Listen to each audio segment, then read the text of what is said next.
Now, the BJP spokesperson, Pradeep Bhandari, has made his statement in the National Herald and PMLA case. He slammed the Congress party and called it an expert in corruption. Pradeep stated, and I quote, "In the National Herald case, the Gandhi Vadra family attempted to loot the property of our freedom fighters. This is a prima facie case of corruption." Pradeep also asked the Gandhi Vadra family to take the accountability on the National Herald case for their expansion in their personal wealth by plundering the land and assets of freedom fighters. Let's listen in. Congress party एक भ्रष्टाचार की party है जो expert है भ्रष्टाचार में। National Herald case में गांधी वाड्रा परिवार ने हमारे फ्रीडम फाइटर्स की प्रॉपर्टी को लूटने का प्रयास किया। There is a prima facie case of corruption. Enforcement directorate ने पूर्व में इसी केस के संबंध में प्रॉपर्टीज अटैच करी जा चुकी हैं। अब दिल्ली पुलिस के इकोनॉमिक विंग ने एक सब्सिक्वेंट एफआईआर फाइल करी है जिसमें इलीगल एसेट्स और proceeds of crime worth 2000 crore FIR में इसमें लिखा है। ये सब यही साबित करता है कि गांधी वाड्रा परिवार ने और कांग्रेस पार्टी ने फ्रीडम फाइटर्स की भूमि को लूटने का प्रयास किया और उनकी जमीनों को भी लूटने का प्रयास किया। All right, I have my colleague Bhavna Sisodia joining me with more details.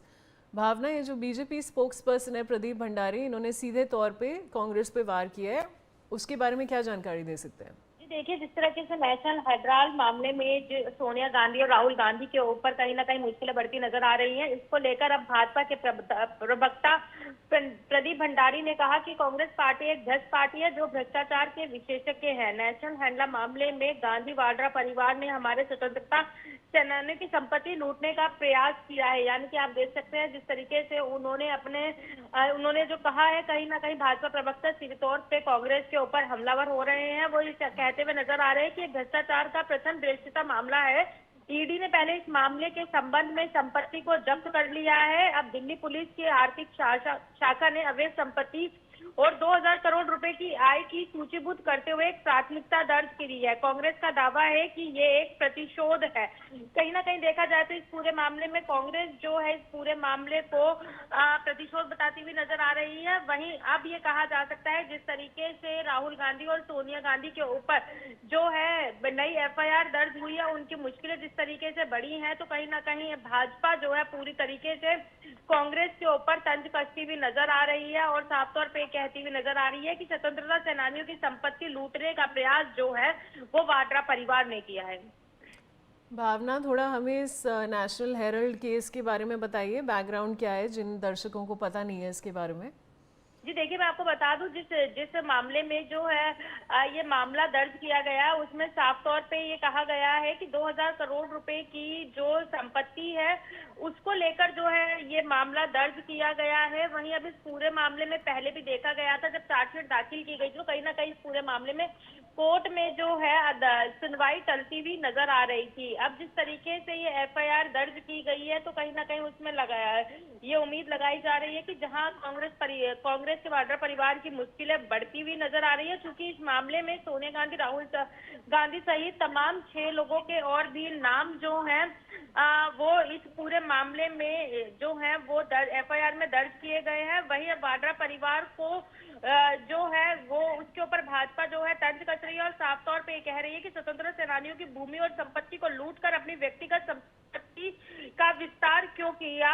Rahul Gandhi और सोनिया गांधी देश के लोगों के सामने भ्रष्ट साबित हुए हैं। कहीं ना कहीं जिस तरीके से संपत्ति को लेकर ये पूरा मामला जो है सामने आ रहा है, जिसको लेकर अब एफआईआर दर्ज की गई है, जहां ईडी ने पहले इस पूरे मामले में जो जी भावना, शुक्रिया हमारे साथ जुड़ने के लिए। Now I have Anuj Atre, Congress spokesperson, joining me.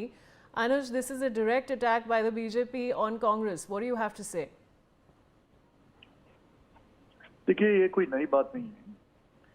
जब से ये गवर्नमेंट 2014 से रूल में आई है, इनका काम ही लगातार जो है कांग्रेस के लीडर्स को, स्पेशली गांधी फैमिली को, उन पे अटैक करना, बेसलेस केसेस रजिस्टर्ड करना।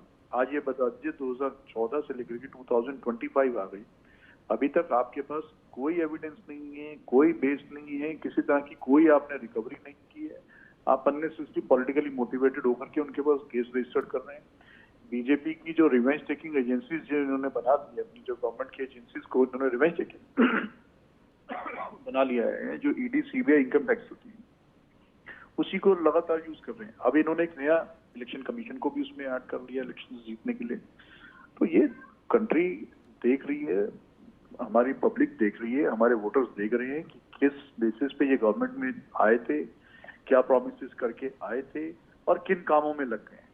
ठीक है, सारी चीजें इन्होंने अपने सारे अस्त्र शस्त्र यूज करके जो है इलेक्शंस जीत रहे हैं और अपने ओपोनेंट्स को, स्पेशली कांग्रेस लीडर्स को टारगेट कर रहे हैं, पॉलिटिकली मोटिवेटेड केसेस रजिस्टर्ड कर रहे हैं, बेसलेस केसेस रजिस्टर्ड कर रहे हैं जिनके ऊपर कोई नहीं, कुछ आधार नहीं है। नेशनल हेराल्ड के लेकर के पिछले कितने वर्षों से केसेस रजिस्टर्ड हैं, आज तक उसमें कुछ नहीं हुआ। राहुल गांधी जी को, सोनिया जी को लगातार ईडी ने जब जब बुलाया वो उससे ज्यादा बार पहुंचने का उन्होंने बोला और घंटे 50-50 घंटे उनको बैठा करके बोला, उन्होंने पूछी हम बैठ देंगे। रॉबर्ट वाड्रा जी पर लगातार ये अटैकिंग रहते हैं, आज तक बता दीजिए कोई उनके पास किसी तरह की कोई चीज, कोई चीज प्रूव कर पाए, कोई प्रूव नहीं कर पाए। सारे बेसलेस केसेस हैं, केस रजिस्टर करना तो इजी है, आप क्यों नहीं अभी तक उसमें उसको प्रूव कर पाए कोर्ट में, कोई एविडेंस नहीं दे पाए, कोई केस के ऊपर उनको अभी तक जो है किसी तरह का उसको लास्ट अपने रिजल्ट तक नहीं पहुंचा पाए। तो ईडी पूरी बीजेपी की गवर्नमेंट के अगेंस्ट एक टूल बनकर काम कर रही है, इसलिए हमारे को इन बातों से कोई फर्क नहीं पड़ रहा। पब्लिक भी इनसे यूज टू हो चुकी है, हमारी लीडरशिप भी यूज टू हो चुकी है, क्योंकि कुछ कर नहीं सकते हैं, क्योंकि बेसलेस केसेस में एक आप हेडलाइन मैनेजमेंट तो हो सकती है, उसमें एक्शन नहीं हो सकता है क्योंकि बेसलेस ही रहेगा। जो फॉर्जरी केसेस हैं, जो फेक केसेस हैं, आप केस रजिस्टर करवा सकते हैं अंडर प्रेशर आकर के, लेकिन प्रूव कैसे करेंगे जब कुछ हुआ ही नहीं है उसमें। तो वही चल रहा है। अभी और नई एफआईआर रजिस्टर कर लेंगे, कर लीजिए, हमारे लीडर तो डरते नहीं। राहुल जी ने तो बार बार बोलते हैं कि मेरे ऊपर इतने डजन्स ऑफ केसेस इन्होंने रजिस्टर कर रखे हैं और आगे कीजिए, मैं तो नहीं डरूंगा। वो तो खुल के आपको विद प्रूफ, विद एविडेंसेस वो खुल के बोलते हैं आपके। जी अनुज, बहुत बहुत शुक्रिया आपका हमारे साथ जुड़ने के लिए। And that's a wrap on this bulletin. Thank you for watching.